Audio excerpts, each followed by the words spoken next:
అంటే తెలుగునాట మీడియా ఎంత వరస్ట్‌గా తయారైపోయిందంటే, 2 తెలుగు రాష్ట్రాల్లో గూడా 2 వైపులా గూడా. అటు రేవంత్ వైపు మీడియా, అటు కేసీఆర్ వైపు మీడియా అనండి, ఇటు జగన్ వైపు మీడియా, చంద్రబాబు, పవన్ కళ్యాణ్ వైపు మీడియా అనండి.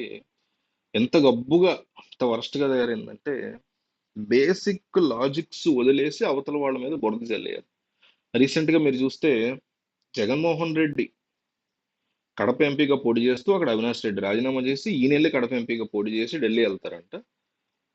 పులివెందుల్లో జగన్మోహన్ రెడ్డి ఎమ్మెల్యేగా రాజీనామా చేస్తే కదా మరి అక్కడ చేయాలి ఎంపీగా పోటీ అంటే. చేసినప్పుడు అక్కడ వైఎస్ విజయం పోటీ చేసి అసెంబ్లీకి వస్తారంట. అసలు ఏమన్నా ఉందా అసలు ఈ టీడీపీ మీడియాకి? ఇంకో పక్క వైసీపీ మీడియా రేవంత్ రెడ్డి ఏకంగా పోర్టుల్లో వాటా, తిరుమల తిరుపతి దేవస్థానంలో వాటా, స్టీల్ ప్లాంట్లో వాటాడు. స్టీల్ ప్లాంట్ స్టీల్ ప్లాంట్ వాటా ఎట్లా అడుగుతారా? అది సెంట్రల్ గవర్నమెంట్ది. రాసేవాడు అసలు ఏమన్నా ఉందా అంటే, జనాలకి అబద్ధాలు చెప్పేసి ఏదో ఒకటి స్ప్రెడ్ చేశారు అవతల వాళ్ళ మీద. జగన్ మీద ఎట్లాగొట్లా నెగిటివిటీ స్ప్రెడ్ చేసేయాలి. జగన్ పారిపోతున్నాడు, జగన్ భయపడిపోయాడు, జగన్ బెంగళూరులో కూర్చుంటే బెంగళూరులో పారిపోయాడు. ఆయన వచ్చి నెల్లూరులో ప్రెస్ మీట్ పెడితే మళ్ళీ అప్పుడే మాట్లాడట్లా.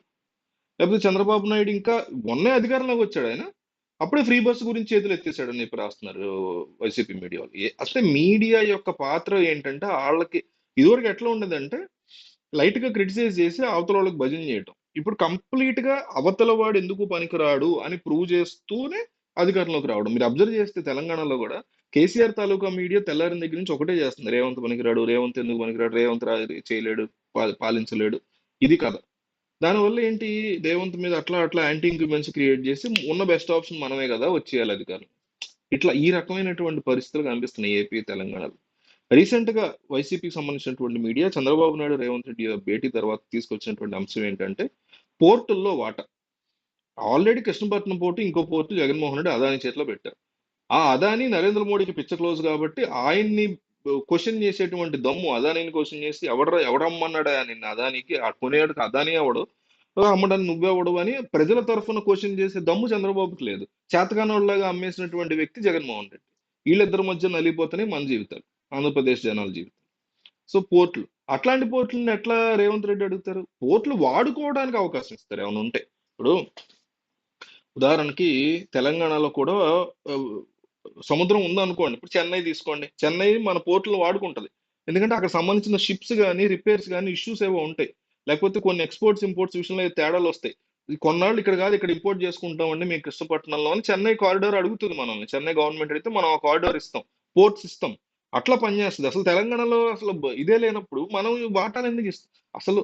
నేనేది ఉపయోగించుకోవడానికే మనం ఇవ్వలే పరిస్థితి ఉంది. అసలు ఇవ్వలేము, అసలు చాయిస్ లేదు. అసలు వాళ్ళకేం పని పోర్టుతో తెలంగాణ ప్రభుత్వానికి? ఫూలిష్ ఆర్గ్యుమెంట్ అన్నమాట. దానికంటే ఫూలిష్ ఏంటంటే, తిరుమల తిరుపతి దేవస్థానంలో వాటర్, తిరుమల తిరుపతి దేవస్థానంలో వాటర్ ఇవ్వటానికి అది చంద్రబాబు నాయుడు హెరిటేజ్ కాదు, జగన్మోహన్ రెడ్డి భారతీయ సిమెంట్స్ కాదండి. ప్రభుత్వం యొక్క థింగ్ అది. దాంట్లో వాటా ఎందుకు అడుగుతాడు అసలు? ఆయన ఎందుకు అడుగుతాడు, ఈయన ఎందుకు ఇస్తా అంటాడు? సంబంధం లేనటువంటి అంశాలు. అదే చెప్తున్నా, అవతల వాళ్ళ మీద బురద చేయాలి, వాళ్ళ అధికారంలోకి వస్తే ఏదో కొంప మునిగిపోయింది అనే విషయాన్ని అబద్ధం కింద స్ప్రెడ్ చేయాలి. లేదా ఇంకొకసారి మళ్ళీ జగన్ అధికారంలోకి వస్తే ఏదో కొంప మునిగిపోతుంది అనేటువంటి థింగ్ స్ప్రెడ్ చేయాలనే తప్ప, నిజానిజాలను పూర్తిగా కప్పిపెట్టేసి, నిజాలను చెప్పాల్సిన బాధ్యత ఉంటది ఈ మీడియాకి. ఇట్లాంటి అబద్ధాలు ఒకవేళ చెప్తే నాలాంటి ఎవడో అనామకుడు చెప్పడం కాదు, నిజమైన మీడియా అట్లా ఉండదమ్మా బాబు, పోర్ట్స్ లో కుదరదు అట్లా, టీటీడీ ఇవ్వడం కుదరదు అట్లా అని స్పష్టంగా చెప్పాలి. ఈ రెండింటిని మించిన జోక్ స్టీల్ ప్లాంట్ అడిగారు. స్టీల్ ప్లాంట్ లో వాటర్ చెప్పుతో కడుతుంది సెంట్రల్ గవర్నమెంట్. స్టీల్ ప్లాంట్ మంచుకోవడానికి వీళ్ళిద్దరు ఎవరు అసలు? అసలు ఏం రాస్తున్నారు వీళ్ళు? ఏమైనా అర్థమవుతుందా ఈ మీడియా వాళ్ళు? స్టీల్ ప్లాంట్ లో వాటర్ రేవంత్ రెడ్డి అడగడానికి రేవంత్ రెడ్డి ఎవరు, ఇవ్వడానికి చంద్రబాబు ఎవరు? అసలు ఆ స్టీల్ ప్లాంటే ఉండట్లే first of all. Already Modi ప్రభుత్వం దాన్ని సర్వనాశనం చేసేసింది, అమ్మేయడానికి సిద్ధంగా ఉంది, దాన్ని ఎత్తేయడానికి సిద్ధంగా ఉంది. దాని మీద పోరాటం జరుగుతుంది. దాని మీద పోరాటం చేసే దమ్ము లేదు ఈ పవన్ కళ్యాణ్. ఎన్నో కబుర్లు చెప్పాడు అప్పట్లో. దమ్ము లేదు చంద్రబాబు, ఎన్నో కబుర్లు చెప్పాడు అప్పట్లో. ఎన్నో కబుర్లు చెప్పిన జగన్కి దమ్ము లేదు దాని గురించి మాట్లాడడానికి. దాని గురించి క్వశ్చన్ చేయట్లా మీడియా.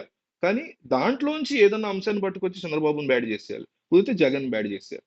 ఇది వీళ్ళ యొక్క మైండ్ సెట్. ఇంత నీచంగా, ఇంత వర్స్ట్ గా, ఇంత మూర్ఖంగా ఉంది. తిరుమల తిరుపతి దేవస్థానంలో వెంకన్న సన్నిధిని తీసుకెళ్లి దాంట్లో వాట తెలంగాణకి ఇస్తారంట.